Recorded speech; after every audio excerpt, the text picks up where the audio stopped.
Cette lutte et les succès obtenus par ce qu'on appelle les talibans aujourd'hui en Afghanistan contre les forces engagées autour des Américains démontrent d'abord que cette lutte est celle d'une résistance nationale.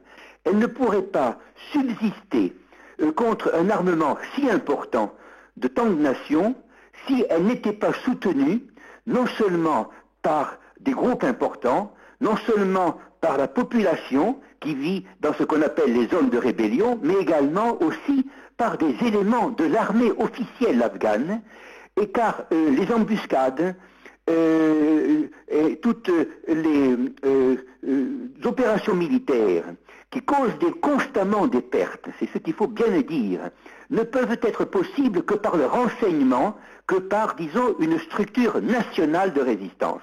Il ne s'agit pas, comme on dit ici, d'un parti politique déterminé ou d'un gouvernement déterminé qui serait celui de M. Karzai. Il s'agit là d'une sorte de rejet par la nation afghane d'une occupation étrangère. Voilà exactement quelle est la situation et surtout, disons, l'explication de ces actes continus de résistance malgré le renforcement, comme vous le savez, des moyens militaires mis en œuvre. Il s'agit dans cette présentation que donne M. Obama, disons, qui permet de distinguer entre une aile modérée et une aile radicale des talibans, un effet d'illusion.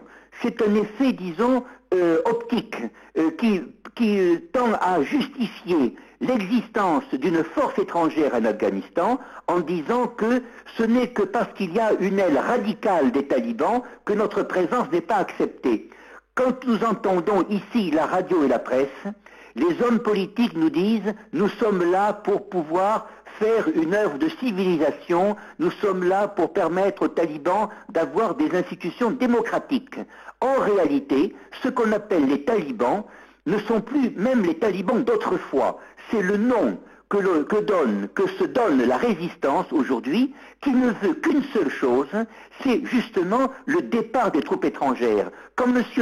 Obama dit qu'il veut négocier avec la partie modérée des talibans, il oublie de dire, ou il veut oublier de dire, qu'il a lui-même, dans son programme électoral, annoncé le renforcement de la puissance et de la présence américaine en Afghanistan.